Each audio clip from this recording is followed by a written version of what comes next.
What's going on, 49er faithful, 49er fan, 49er gang? This is your boy, Niner Gang Podcast, back in the building. So definitely hit that like button, hit that subscribe button, turn on the post notifications so I can keep you up to date on any and everything San Francisco 49ers. With that being said, let's get right on into it, man. So you see the title of the show there. I'm very impromptu with my shows. Sorry about that. Sometimes it's just ready to do it.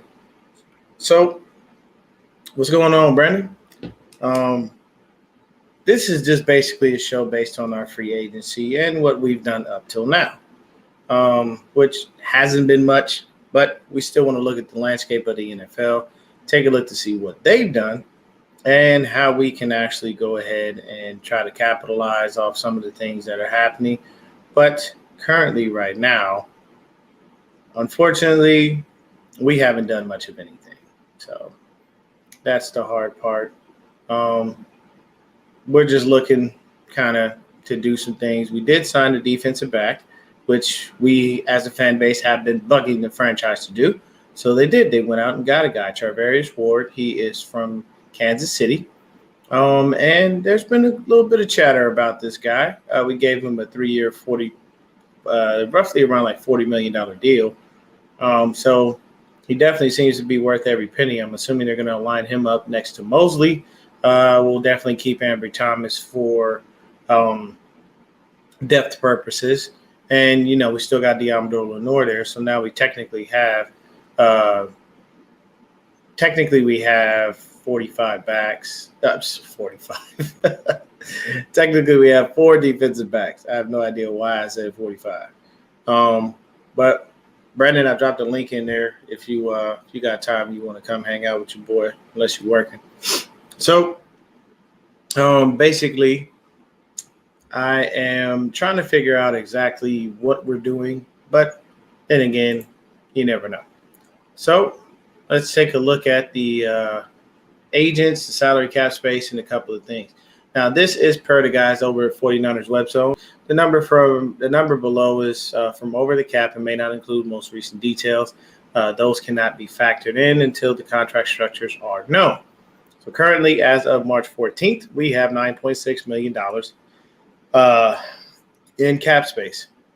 The newest 49ers are a linebacker named Oren Burks. Came from the Packers. They gave him a 2-year, $5 million deal. And, of course, Charvarius Ward. He has a 3-year, $42 million deal with $26.7 million guaranteed per ESPN. The returning 49ers are going to be Jake Brendel, Demetrius Flannigan-Fowles, Kevin Givens, JaMycal Hasty, and Mo Hurst. All were given 1-year extensions. Hasty, Givens, Flannigan-Fowles were all exclusive rights free agents, so you know they weren't going anywhere. And, of course, Jake Brendel was a restricted free agent. Mo Hurst was an unrestricted free agent, but he decided to stay. So the reported interest available that they have here is Stephon Gilmore, Jakeem Grant, Ray McLeod, Khalif Raymond, Marquez Valdez-Scantling, and Bobby Wagner. Wagner and Warner on the field together would be a formidable thing to see. I feel you, Brandon. It'd be a formidable thing to see, though. If you had Bobby Wagner and Fred Warner on the same field at the same time, those two exchanging information and knowledge and, you know, just playing together, that'd be insane, straight up amazing. But probably not going to get that just due to the fact that we don't know what Bobby Wagner is going to want. And that was the last piece of the Legion of Boom. So Seattle is in full rebuild mode. They've still got Tyler Lockett. They still got DK Metcalf, but their defense has got to be in a full swing rebuild because now they have Jamal Adams, you got Shaquem Griffin. There's a couple other pieces, but, you know, that's it. So we would have liked to have J.C. Jackson, but he went over to the Chargers to go hang out with Derwin James, Joey Bosa, Khalil Mack, and, make that defense a little bit formidable than it already is. So currently the unrestricted free agents are Trenton Cannon, Tom Compton, Ross Dwelley, Marcel Harris, Richie James, Dante Johnson, who will some point be back with this team. For what reason, God, I don't know, but he seems to stick around. Arden Key, Raheem Mostert, Josh Norman, Mohamed Sanu, Trent Sherfield, Contavious Street, Jaquiski Tart, Jason Verrett, K'Wan Williams, Jordan Willis, Jeff Wilson Jr., and Tavon Austin. Restricted free agents are Azeez Al-Shaair and Daniel Brunskill. Exclusive rights free agents is Juwan Jennings, but he has been re-signed and will not return. So I'm going to preface my comments by stating this. All of the free agents that we had, I only wanted to keep 7. And these 2 dudes that I'm about to name were the biggest. They were literally the biggest guys on the list from a physical standpoint. They were the largest individuals on the list, along with the fact that they were the biggest keep and need that we had, strictly because now we're plugging and playing and we're banking on things that just haven't come to pass. So let's get into the first guy, DJ Jones. DJ Jones is now a Denver Bronco, 3-year, $30 million contract. I am happy for him as a man, as a human being. DJ Jones is a God-fearing man. And if they tell you money talk and you know what walk, then believe me, money done talked his way and he done walked, caught a flight, did whatever, however he did it. He's in Denver now, 3-year, $30 million deal. Denver now has a certifiable hog in the middle. You got that's the man, the myth, the legend right there.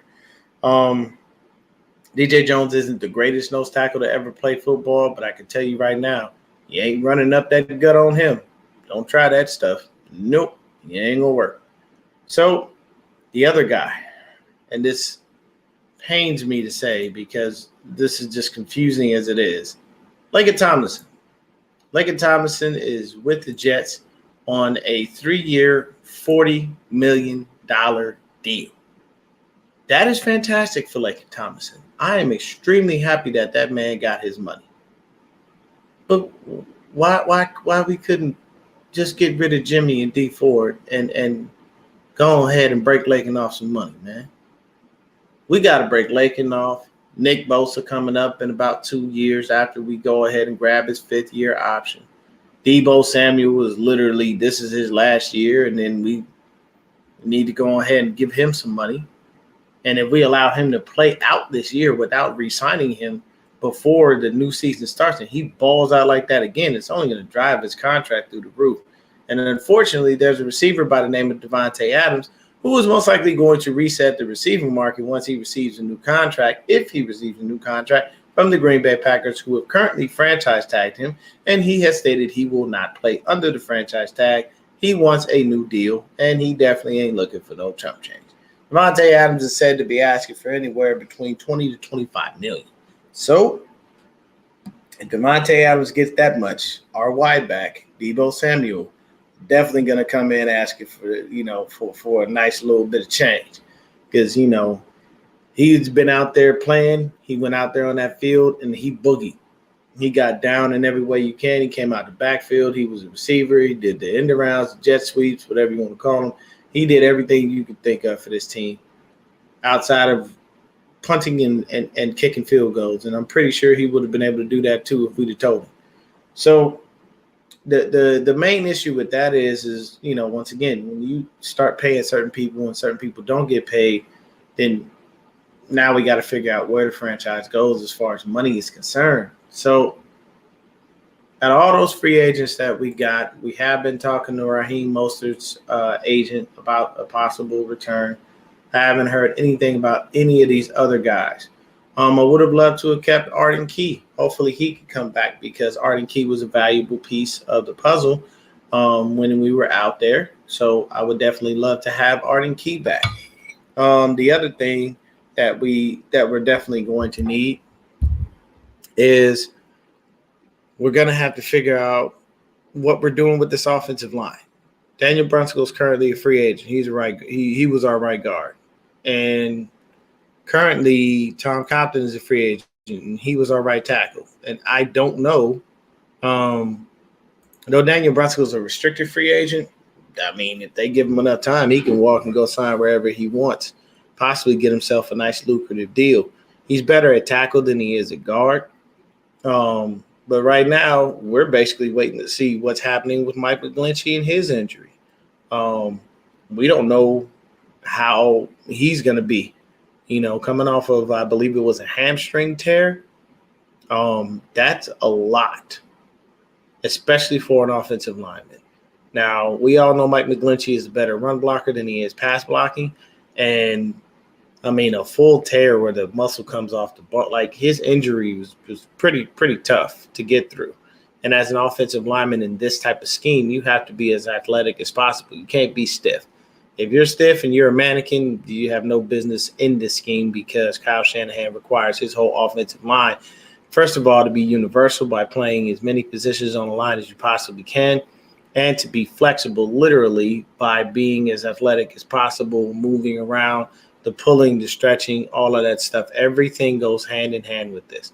So that's the frustrating issue that we come to when it comes to frustrating issue that we deal with when it comes to having the offensive line messed around with. Because right now, this is what our offensive line looks like. Trent Williams, Alex Mack, and Mike McGlinchey. Mack is possibly going to retire. We don't know if he's going to come and stay and hang around. Mike McGlinchey, we don't know the status of him.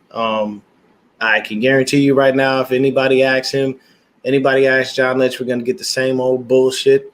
Yeah, we're happy with his progress. Yeah, his progress is great. We're happy with his progress, which drives me absolutely insane.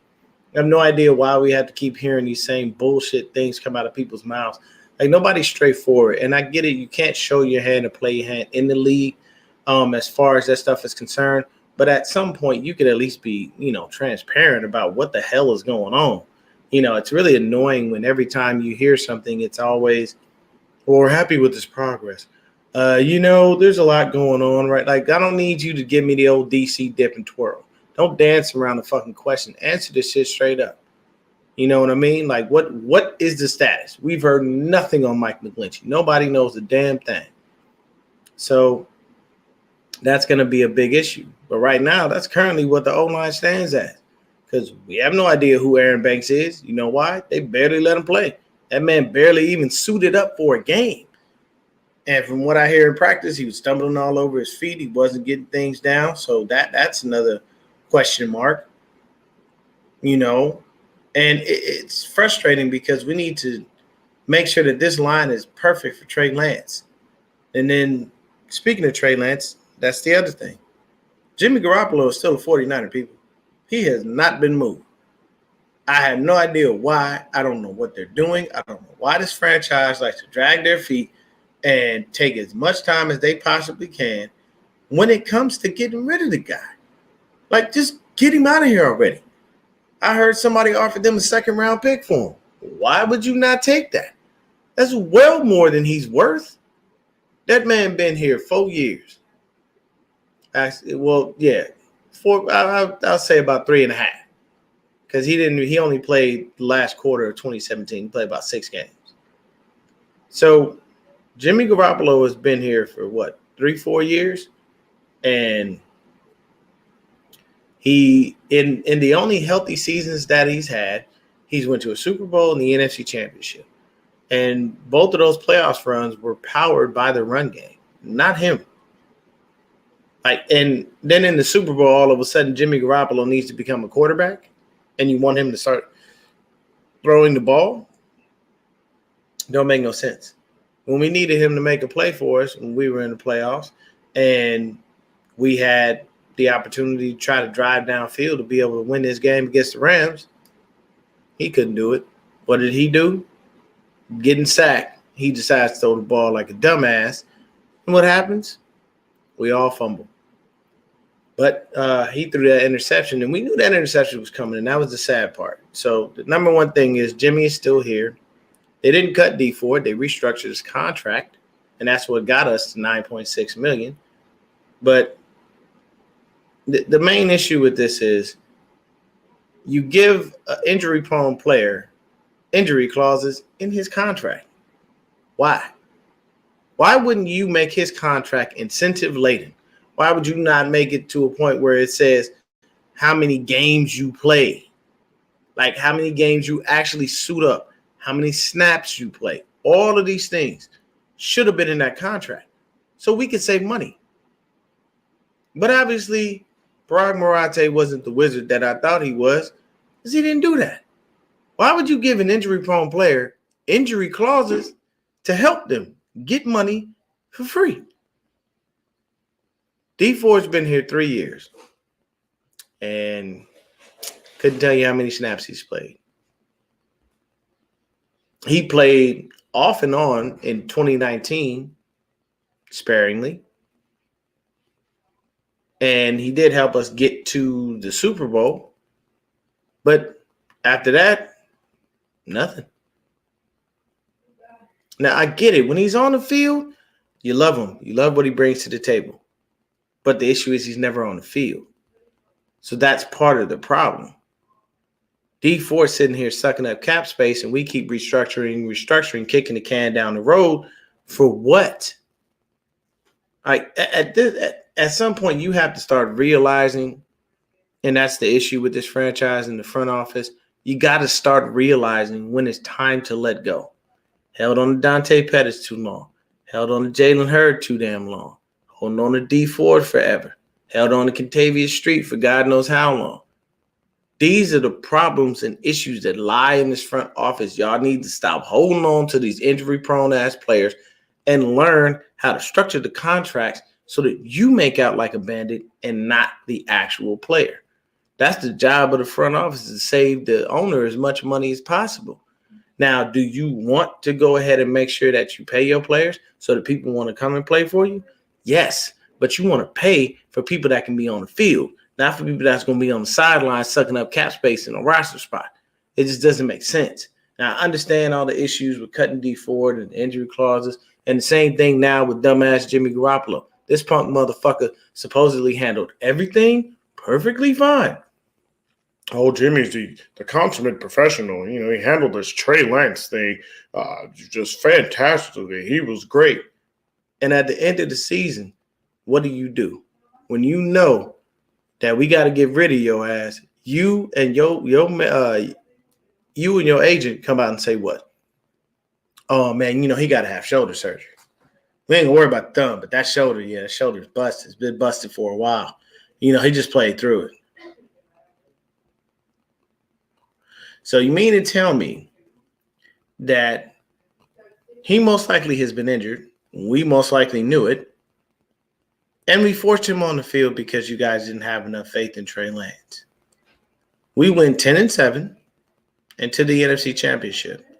And getting to the NFC Championship was based off of the run game and special teams, because Mr. Garoppolo didn't do much of anything to really help.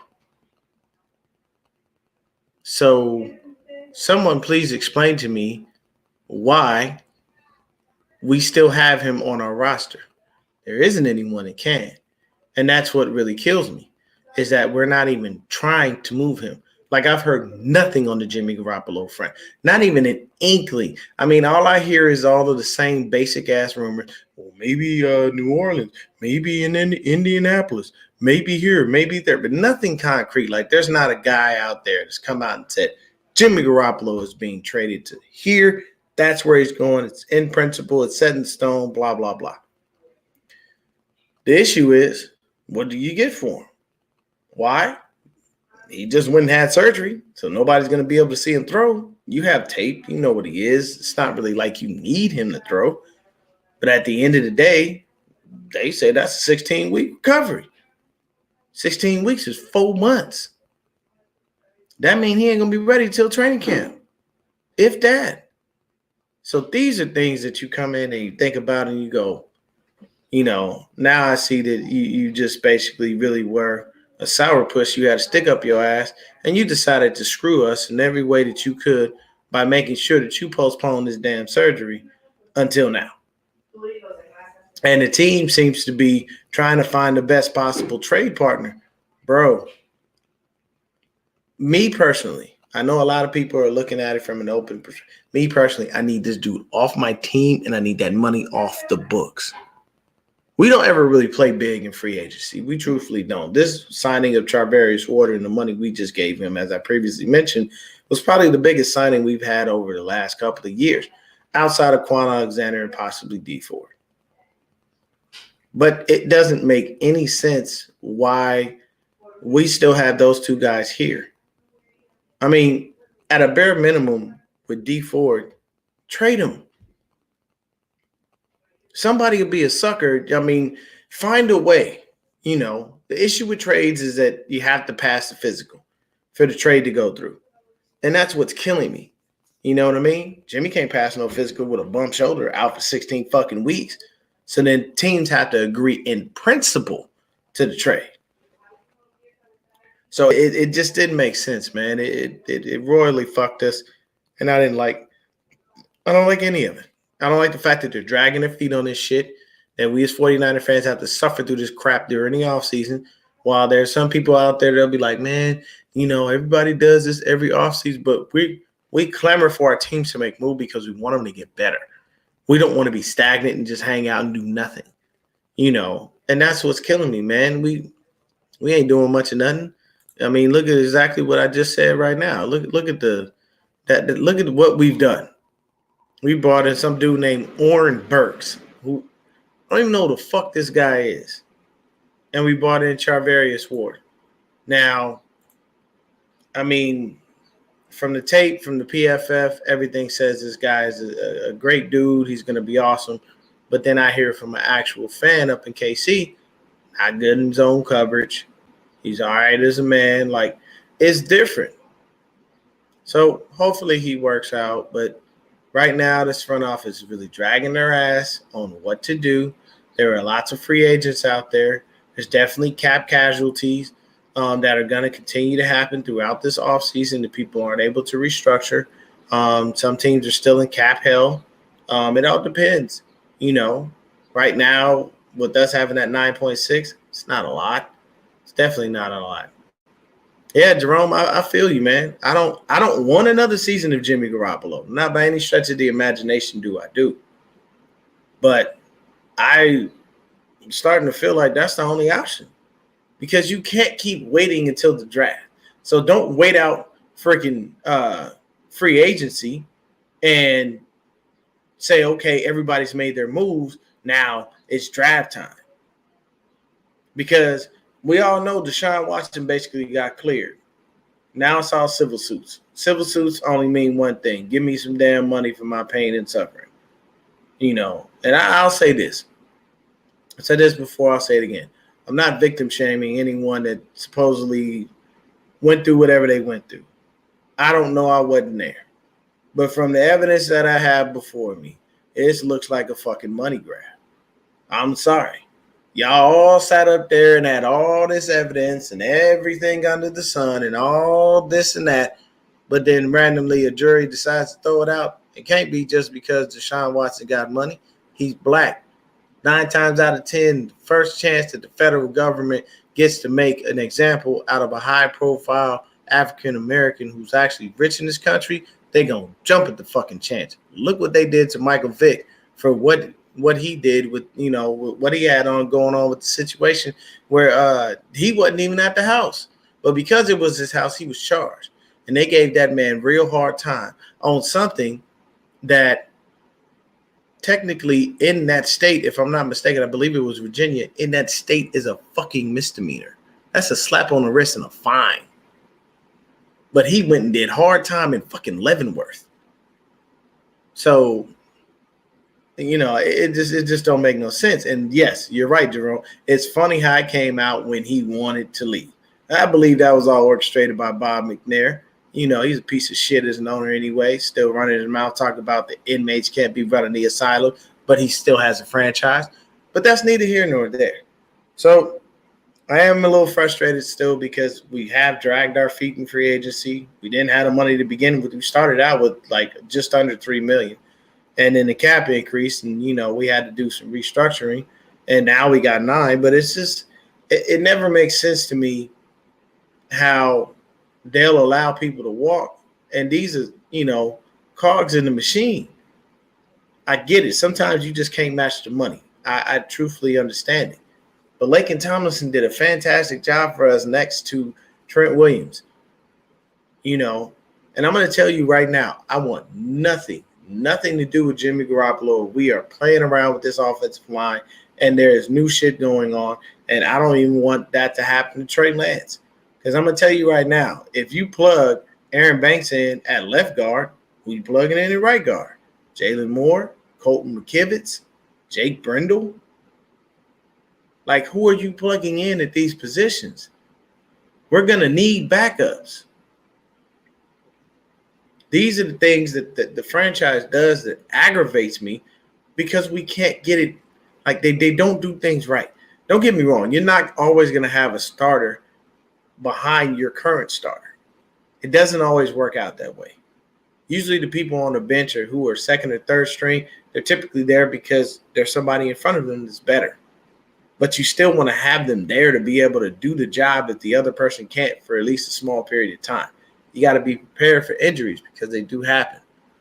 But right now, I don't know what this front office is doing. I don't know what anything is happening. No one can tell you. Even the people in the building can't tell you. There was a false report that said that Deshaun Watson was visiting the 49ers. And the first thing in my head was, that's a lie.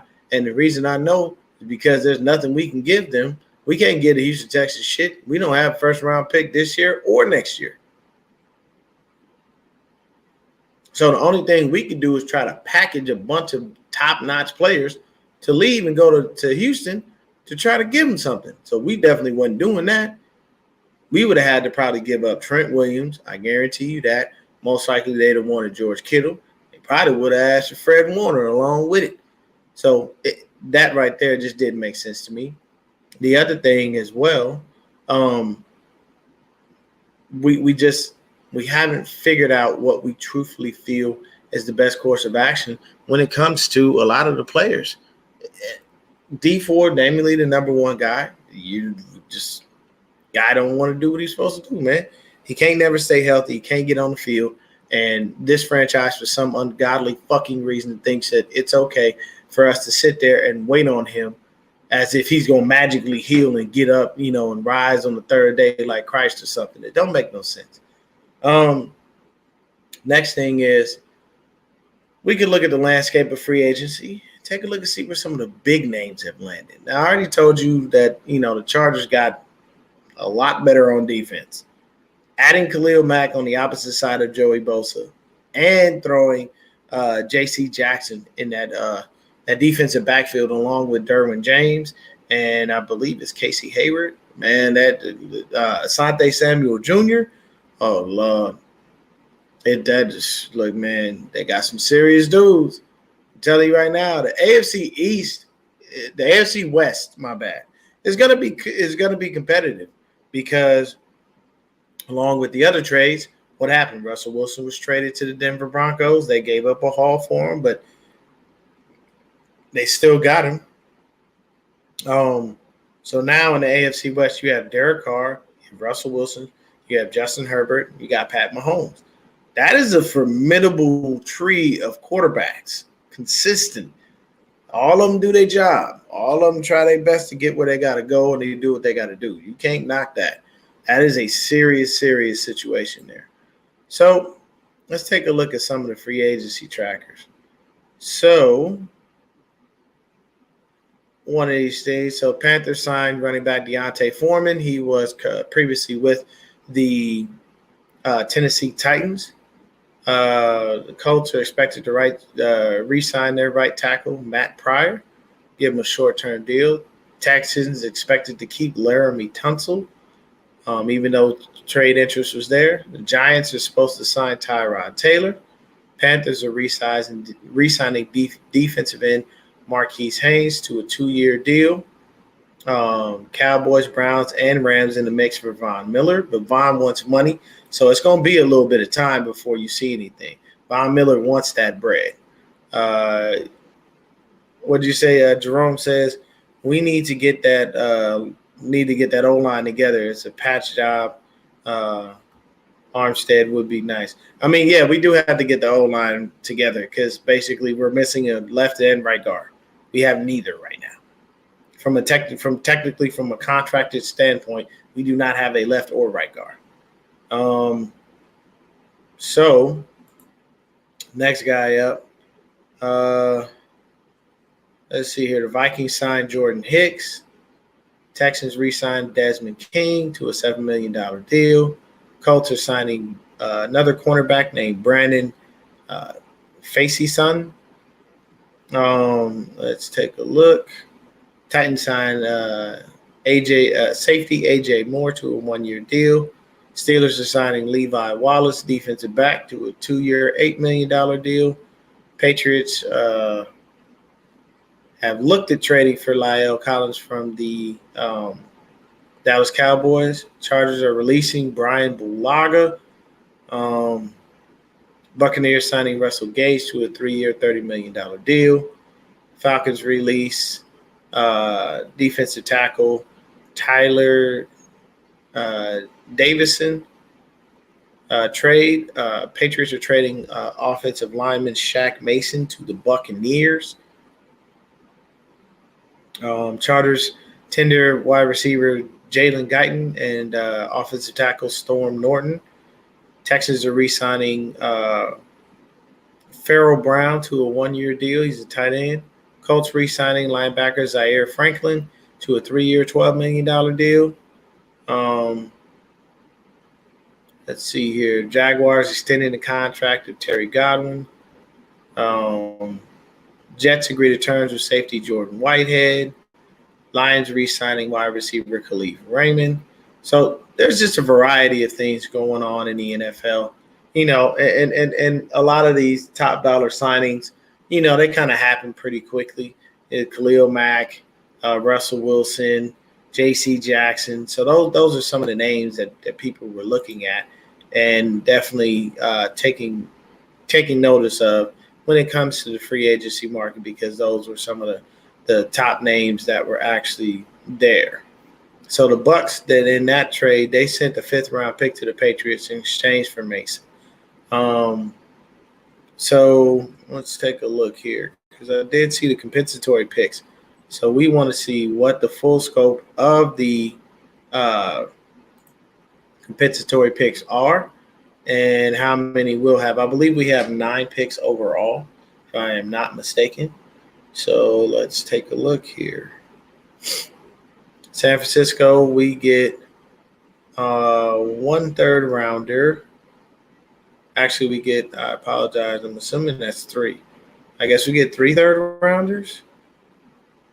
Oh, no, we get 38 and 102. It's kind of what it looks like. Yep, that's what we get. Okay, we get 38 102. We get 42 220 and 43 and 221. And then 7th round, we've got 41 and 262. So San Francisco we got 3 compensatory picks.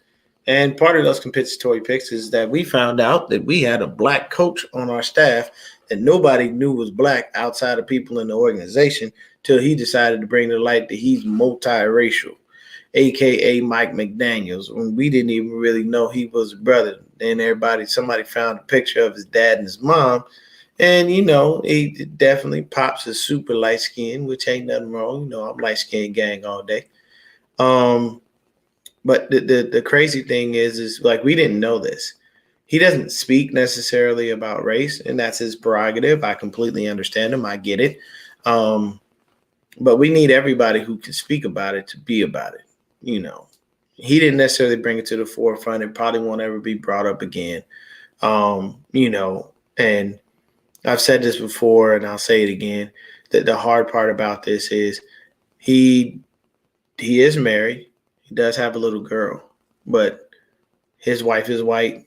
You can't really tell that Mike McDaniels is black by just looking at him. You'd have to know that his dad is black.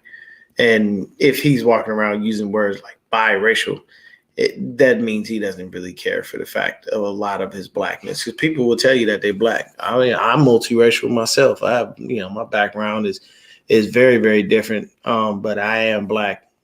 And I can tell you right now, when I'm walking into the world, That's what people see when they look at me. When they look at Mike McDaniels, unassumingly, they will most likely just think he's a regular white guy. And there's nothing wrong with that. You be who you are. You live your truth.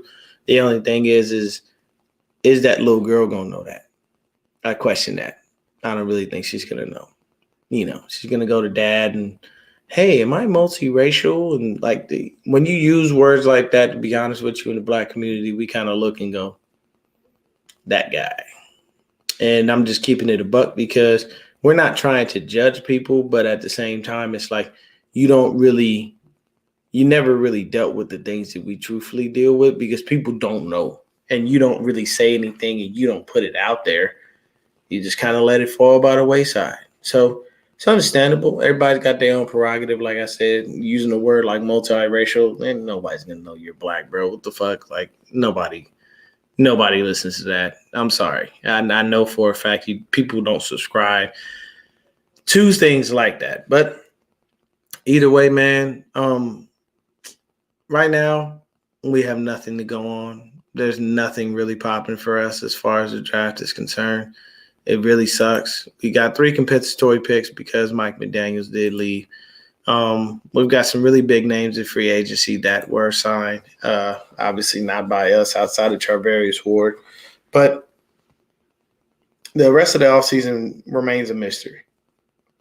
We don't know where we're going. We don't know what we're doing. We don't know who the fuck the quarterback's going to be because Jimmy's still on the goddamn roster. And it'd be just our luck that this dumbass regime decides, hey, let's go ahead and just keep Jimmy and play him in the next season. We'll be fine. No, we won't. The whole point of the offseason is to get better. You let guys go, you let guys walk. You say to yourself, man, I'd love to keep this person, but I just couldn't pay him. You do things like that. But we got $9 million, and we got draft picks to sign. And we just signed a dude to a $43 million deal. How? I don't fucking know. And we've got several people on the roster just wasting time and cap space. So hopefully they get it together and they figure it out. If not, man, we just stuck like Chuck with the BS that we got to deal with. But either way, y'all stay blessed. Y'all stay faithful. I'm at about the 40-minute mark. I'm going to go ahead and jump off here. I'll be back with some more stuff. Hopefully, I'm going to try to keep up with free agency as best I can. Try to give y'all a couple more shows. And then the next thing that we're going to go ahead and do is once the draft kicks off, back with my guys from the Hive. We'll get out there and tear that up and make sure we get a good listing on all that stuff. But do appreciate y'all stopping in. Thank y'all for watching. Have yourselves a wonderful day and be blessed.